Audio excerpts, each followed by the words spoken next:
श्री स्वामी समर्थ. एक दिवस मृत्यूदेवतेने आपल्या दूताला धरतीवर पाठवले. एक स्त्री मरण पावली होती. तिचा आत्मा आणायचा होता. देवदूत आला, पण तिथली परिस्थिती पाहून तो गोंधळून गेला. त्याला 3 लहान मुली मृत झालेल्या त्याच्या आईजवळ बसलेल्या दिसल्या. एक बाळ त्या मृत महिलेच्या स्तनातील दूध पीत होते, दुसरे रडत होते आणि तिसरे रडत झोपले होते. त्याच्या डोळ्याजवळचे अश्रू सुकले होते. 3 लहान जुळ्या मुली. आई मेली आहे, त्यांचे पिता आधीच मृत झाले होते. कुटुंबात अजून कुणीच नाही. त्यांची काळजी कोण घेईल? त्या महिलेचा आत्मा मी कसा घेऊन जाऊ? जर तुम्ही माझ्या जागी असता तर कदाचित तुम्हीही असेच केले असते. त्या महिलेला 3 लहान जुळी मुली आहेत. एक अजूनही तिच्या स्तनाला जोडलेली आहे, दुसरी रडत रडत झोपी गेली आणि तिसरी तशीच तिच्या आईजवळ पडून होती. अशी परिस्थिती बघून मला त्या 3 मुलींची दया आली. दूताने मृत्यूदेवतेला विचारले, आपण त्या बाईला अजून थोडे दिवस जगवू शकत नाही का, जेणेकरून त्या 3ही मुली थोड्या मोठ्या होतील? हे सर्व ऐकून मृत्यूदेवता मोठ्याने हसली आणि म्हणाली, ज्या देवाने आपल्या इच्छेनुसार जीवन दिले त्या देवापेक्षा तू जास्त हुशार झाला आहेस. देवाला सर्व माहिती असते तरीही तू असं कसं बोलू शकतोस? याची तुला शिक्षा होईल आणि शिक्षा म्हणजे तुला पृथ्वीवर फेकून दिले जाईल आणि तू तुझ्या या मूर्खपणावर 3दा हसल्याशिवाय परत येऊ शकणार नाहीस. मग देवदूताला जमिनीवर फेकण्यात आले. तिथे एक चपराशी व्यक्ती उबदार कपडे आणि ब्लँकेट घेण्यासाठी बाजारात जात होता. वाटेत त्याला एक माणूस नग्न अवस्थेत दिसला. तो दूतच होता. त्याला त्या व्यक्तीची खूप दया आली. आपल्या मुलांसाठी उबदार कपडे आणि ब्लँकेट घेण्याऐवजी त्याने देवदूतासाठी कपडे आणि ब्लँकेट विकत घेतले. तो देवदूत माणूस म्हणाला, माझ्याकडे घर नाही, कुटुंब नाही आणि राहण्याची व्यवस्था नाही. या भयंकर थंडीत मी काय करू? त्यावर चपरासी म्हणाला, काळजी करू नकोस, तू माझा आहेस. माझ्या घरी राहा, पण माझ्या मुलांसाठी आणि बायकोच्या कपड्यांसाठी आणलेल्या पैशातून मी तुमच्यासाठी ब्लँकेट आणि कपडे घेतले आहेत आणि मी आता रिकाम्या हातांनी घरी जातोय. त्यामुळे माझी पत्नी नक्कीच रागवेल. चांगली बोलू देत किंवा वाईट असेल, पण तुम्ही काळजी करू नका. काही दिवसात सर्व काही ठीक होईल. चपरासी किंवा त्याच्या पत्नीला अजूनही माहीत नव्हती की आपल्या घरी देवदूत आले आहेत. यानंतर आनंदाचा महापूर येणार आहे. चपरासी दूताला घेऊन घरी पोहोचला आणि घडलेली सर्व घटना पत्नीला सांगितली. ती रागाने चिडली आणि खूप वाईट बोलून गेली आणि त्या दिवशी देवदूत पहिल्यांदा हसला. तेव्हा मोचीने देवदूताला विचारले, तुला हसायला काय झालं? तेव्हा देवदूत म्हणाला, जेव्हा मी 3 वेळा हसीन तेव्हा तुम्हाला सांगेन. देवदूत येताच घरात सुखाची हजारो दारे उघडणार होती, पण त्यात मोचीचाही दोष नव्हता. त्याला वाईट वाटत होतं, पण त्याला फक्त मुलांचे कपडे आणि ब्लँकेट्स गेलेले दिसत होते. काय हरवले ते त्याला दिसत होते, पण त्याला काय मिळाले ते त्याला दिसत नव्हते. मी देवदूत असून त्याची पत्नी आपल्यावर चिडत आहे हे बघून त्याला हसायला आले. 10 दिवसात मोचीने त्याचे सर्व काम देवदूताला शिकवले. अवघ्या 10 दिवसात आणि अवघ्या काही महिन्यातच तो खूप चांगल्या प्रकारे चप्पल बनवायला शिकला. त्याचे चप्पल खूप प्रसिद्ध झाले. पूर्ण देशभर ही गोष्ट पसरली की असे चप्पल बूट इतर कोठेही बनत नाहीत. एक दिवस बादशहाचा एक माणूस आला आणि म्हणाला की हे चामडे खूप किमती आणि मौल्यवान आहे. ते सहजासहजी कुठे मिळत नाही. कोणतीही चूक करू नका आणि सम्राटासाठी यातून बूट बनवायचे आहेत. मी पुन्हा एकदा सांगत आहे, बूट बनवायचे आहेत, चप्पल नाही. त्यावेळी अशी प्रथा होती की माणूस मेला की त्याला चामड्याने झाकले जायचे.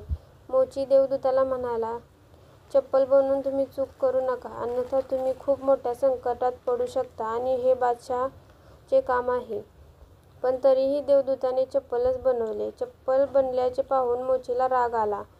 तू आम्हाला फासावर चढवणार असं बोलून काठी उचलून तो देवदूताला मारायला लागला.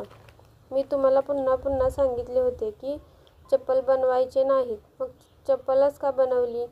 देवदूत पुन्हा जोरजोरात हसला. तेवढ्यात एक माणूस सम्राटाच्या घरातून धावत आला. तो म्हणाला, बूट बनवू नका, चप्पल बनवा, कारण सम्राट मरण पावला आहे. भविष्य अज्ञात आहे, हे त्याच्याशिवाय कोणालाच माहीत नाही आणि माणूस भूतकाळाच्या आधारे निर्णय घेतो. सम्राट जिवंत असताना बूट लागत होती आणि आता मृत झाल्यावर स्लीपरची गरज होती. तेव्हा तो मोची देवदूताचे पाय धरून माफी मागू लागला की मला माफ करा, मी तुला मारले, मला क्षमा कर. पण तो देवदूत म्हणाला, हरकत नाही, मी माझी शिक्षा भोगत आहे. पण तो आज पुन्हा हसला. मोचीने पुन्हा विचारले की हसण्याचे कारण? मी 3दा हसीन तेव्हा सांगेन. तो पुन्हा हसला. कारण आपल्याला भविष्य माहीत नाही, म्हणूनच आपण आकांक्षा बनवतो, ज्या निरर्थक असतात, कधीच पूर्ण होणार नाहीत. अशा आकांक्षा अपेक्षा आपण करतो. जे कधीच शक्य होणार नाही ते आम्ही देवाकडे मागतो, कारण अजून काहीतरी वेगळं घडणार आहे असं आपल्याला वाटतं. आपले नशीब आपल्याला न विचारता फिरत असते आणि आपण विनाकारण मध्येच आवाज काढतो. स्लीपरची गरज असताना आपण बूट बनवून घेतो. मरण्याची वेळ जवळ येत असताना आपण जीवन व्यवस्थित करायला निघतो. देवदूताला अचानक त्या 3 जुळ्या मुली आठवतात.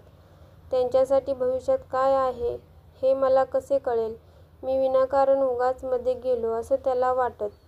आणि तिसरी घटना अशी घडली की एके दिवशी 3 तरुण मुली आल्या. तिघींचीही लग्ने होणार होती आणि तिघांनीही त्यांच्यासाठी बूट बनवण्याची ऑर्डर दिली. तसंच त्यांच्यासोबत एक वृद्ध स्त्री आली, जी खूप श्रीमंत होती. देवदूताने आता ओळखले, या त्याच 3 मुली आहेत ज्यांना त्याने मृत आईजवळ सोडले होते आणि ज्यांच्याजवळ तो शिक्षा भोगत आहे. ते सर्व निरोगी, सुंदर होते. त्याने त्यांना विचारले, या 3 मुली कोण आहेत? ती वृद्ध बाई म्हणाली, या माझ्या शेजारच्या बाईच्या मुली आहेत. ती गरीब स्त्री होती. ती इतकी आजारी होती की शेवटी तिच्या अंगात दूध नव्हते. तसंच त्यांची परिस्थिती इतकी गरिबीची होती की त्यांच्याकडे पैसे, कपडे काहीच नव्हतं. फक्त 3 जुळ्या मुली होत्या. त्यांना दूध पाजत असतानाच तिचा मृत्यू झाला. पण मला या 3 चिमुकल्या मुलींची दया आली. मला मूलबाळ नाही आणि म्हणूनच मी खूप प्रेमाने या 3 मुलींचा सांभाळ केला. आई जिवंत असती तर या 3 मुली गरिबी, उपासमार आणि दारिद्र्यात वाढल्या असत्या.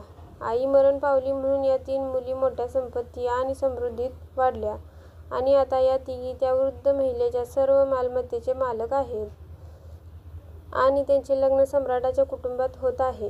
देवदूत तिसऱ्यांदा पुन्हा हसला आणि त्याने मोचीला सांगितले की ही 3 कारणे आहेत माझ्या हसण्याची. चूक माझीच होत.